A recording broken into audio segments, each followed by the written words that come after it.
मुगल साम्राज्य। भारत में मुगल साम्राज्य की स्थापना जहीरुद्दीन मुहम्मद बाबर के द्वारा की गई थी।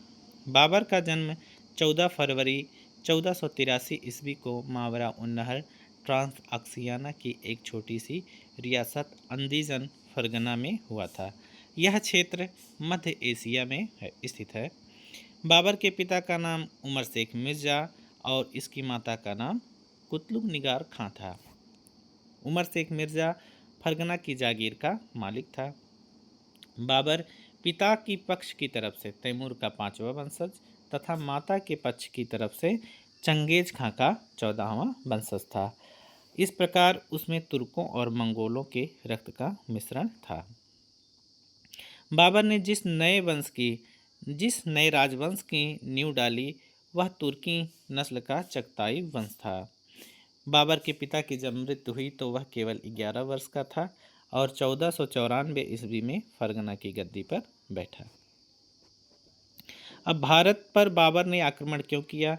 क्योंकि उस समय मध्य एशिया में शक्तिशाली उज़्बेकों ने उसे बार बार हराया और वहीं पर शक्तिशाली सफवी वंश तथा उस्मानी वंश भी थे, जिसके डर के कारण उसे भारत की तरफ रुख करना पड़ा।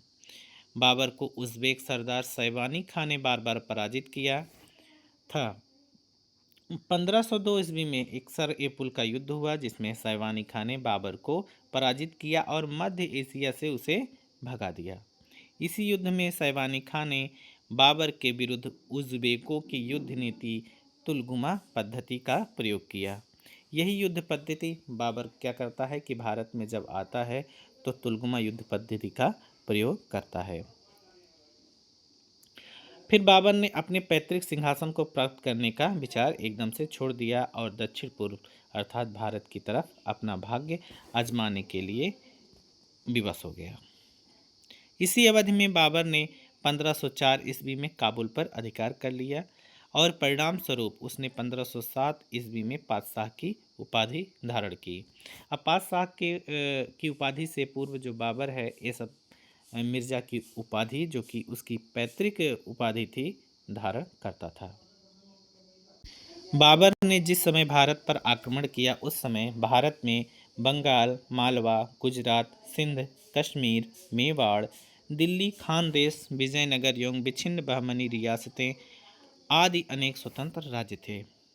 बाबर ने अपनी आत्मकथा बाबर नामा में केवल 5 मुस्लिम शासकों, जो कि बंगाल, दिल्ली, मालवा, गुजरात एवं बहमनी राज्यों तथा 2 हिंदू शासकों मेवाड़ एवं विजयनगर का ही उल्लेख किया है।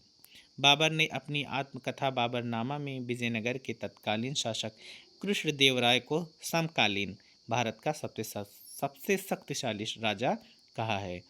बाबर को भारत आने का निमंत्रण पंजाब के सूबेदार दौलत खां लोदी तथा इब्राहिम के चाचा आलम खां लोदी ने दिया था।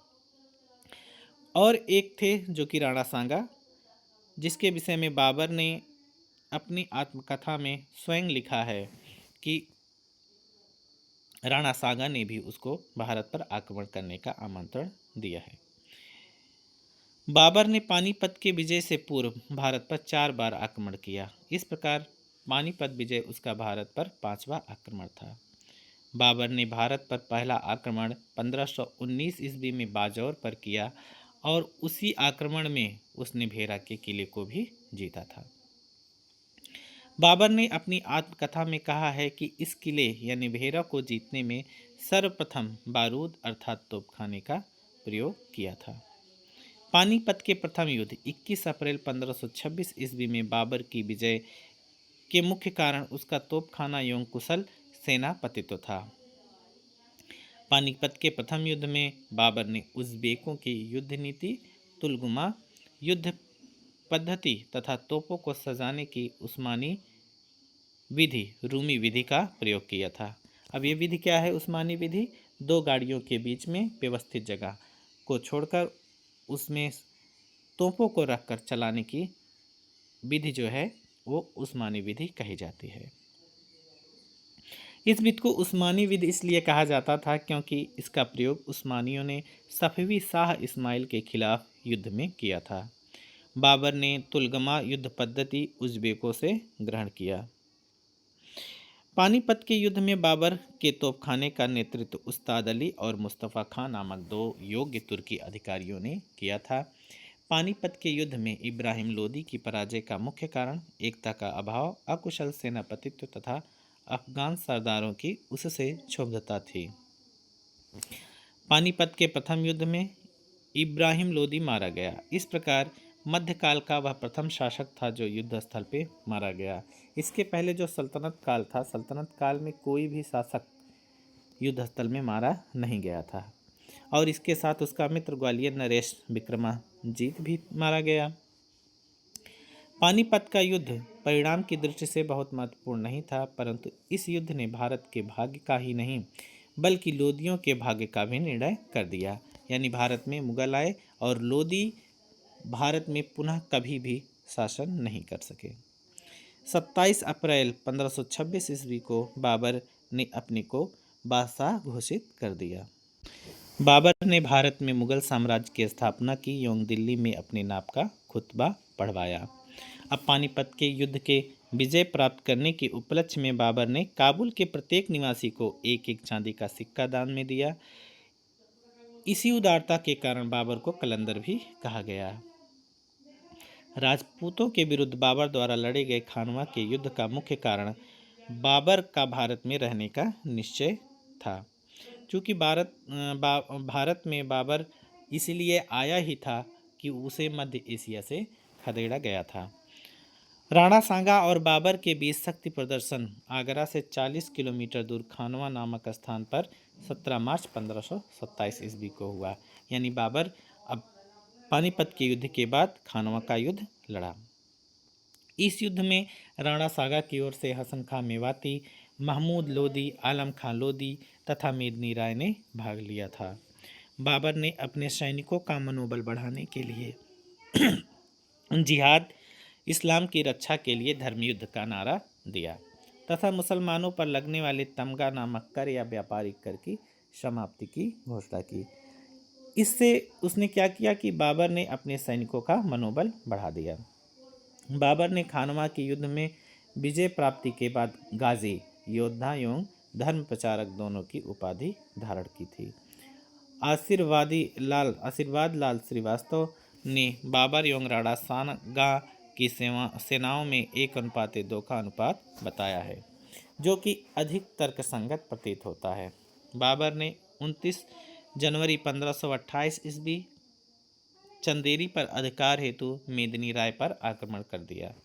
मेदिनी राय पराजित हुआ। यह विजय बाबर के लिए मालवा जीतने हेतु सहायक सिद्ध हुई। बाबर ने इस युद्ध के अवसर पर भी जिहाद का नारा दिया था। यानी अब जिहाद का नारा उसके लिए एक वरदान साबित हुआ। और युद्ध के पश्चात राजपूतों के सिरों की मीनार बनवाई थी। चंदेरी के युद्ध में राजपूत स्त्रियों ने जौहर व्रत किया था। बाबर ने 6 मई 1529 ईस्वी में घाघरा के युद्ध में बिहार तथा बंगाल की संयुक्त अफगान सेना को पराजित किया।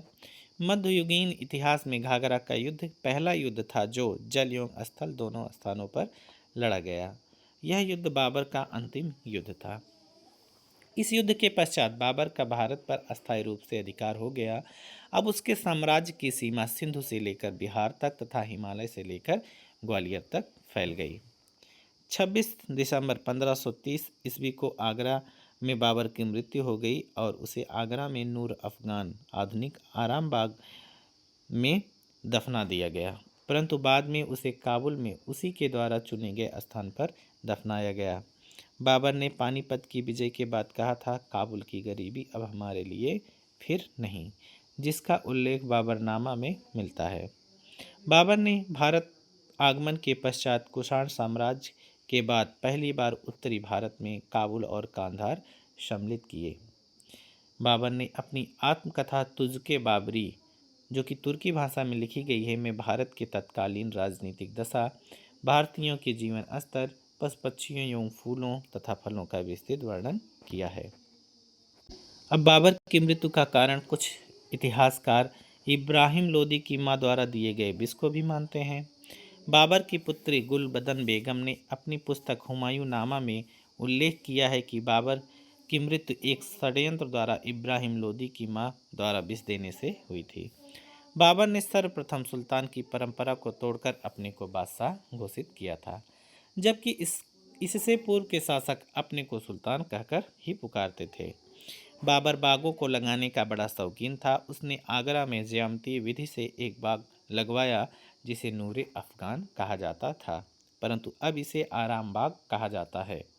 बाबर ने सड़कों को नापने के लिए गज-ए-बाबरी नामक माप का प्रयोग किया, जो कालांतर तक चलता रहा। बाबर की आत्मकथा का अनुवाद इर्स्किन सहित अब्दुल रहीम खान खाना ने फारसी और श्रीमती बेबरिज ने अंग्रेजी में किया। सर्वप्रथम अकबर के समय में पायंदा खां ने इसका फारसी भाषा में अनुवाद किया। एल्फिंस्टन ने उसकी आत्मकथा के बारे में लिखा है कि वास्तविक इतिहास का वह एशिया में पाया जाने वाला अकेला ग्रंथ है। बाबरनामा वाक़ियात-ए-बाबरी के नाम से विख्यात है। बाबर ने एक काव्य संग्रह दीवान तुर्की भाषा का संकलन करवाया। बाबर ने मुबय्यान नामक एक पद्य शैली का विकास किया। उसने रिसाल-ए-उसज की रचना की, जिसे खत-ए-बाबरी भी कहा जाता है। बाबर के बारे में लेन पुल ने लिखा है, Babur was a mere soldier of father and not the founder of an empire.